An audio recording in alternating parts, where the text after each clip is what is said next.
अच्छा ये গেল মে মাসে ভেনিসে পর্যটন ফি নিয়ে চলমান ট্রায়াল প্রকল্পের শেষ হয়েছে। ট্রায়ালের সময় প্রতিদিন গড়ে 5 ইউরো ফি নিয়ে পর্যটকদের থেকে প্রায় 2 মিলিয়ন ইউরোরও বেশি আয় করা হয়েছে। তবে এই ফি পর্যটকদের সংখ্যা কমাতে খুব বেশি সফল হয়নি। তাই 2025 সালে ফি বাড়িয়ে 10 ইউরো করার কথা ভাবছে কর্মকর্তারা। সিটি কাউন্সিলের বাজেট কাউন্সিলর মিশেল জুইন জানিয়েছেন, ভিড় নিয়ন্ত্রণে এই ফি বাড়ানো জরুরি। পাশাপাশি আগামী বছর পর্যটকদের সংখ্যা নাটকীয়ভাবে বাড়বে বলে ধারণা করা হচ্ছে। রোমে জয়ন্তী উদযাপনে প্রায় 30 মিলিয়ন দর্শক আসবে, আর 10%-এরও বেশি ভেনিসেও ঘুরতে আসার সম্ভাবনা রয়েছে।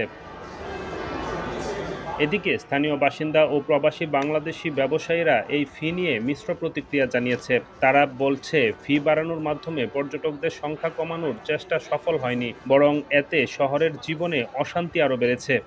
এই সমস্ত পর্যটকরা ভেনিস শহরে প্রবেশ করবেন 5 ইউরো মূল্যের টিকিট কেটে ওই শহরে প্রবেশ করতে হবে।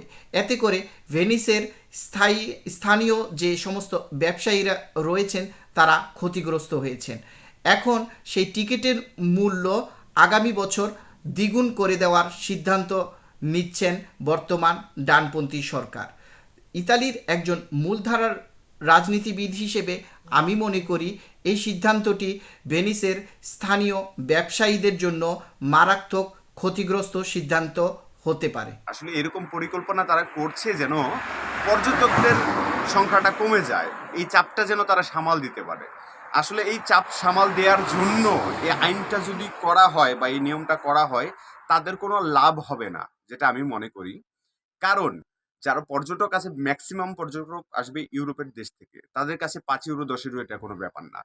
পর্যটন নিয়ে ফি ভেনিসে ভবিষ্যৎ পরিকল্পনা নিয়ে আরও বিশ্লেষণ চলবে। তবে এই ফি কার্যকর হবে কিনা তা সময়ই বলে দেবে। বার্তাবাজার, ইতালি।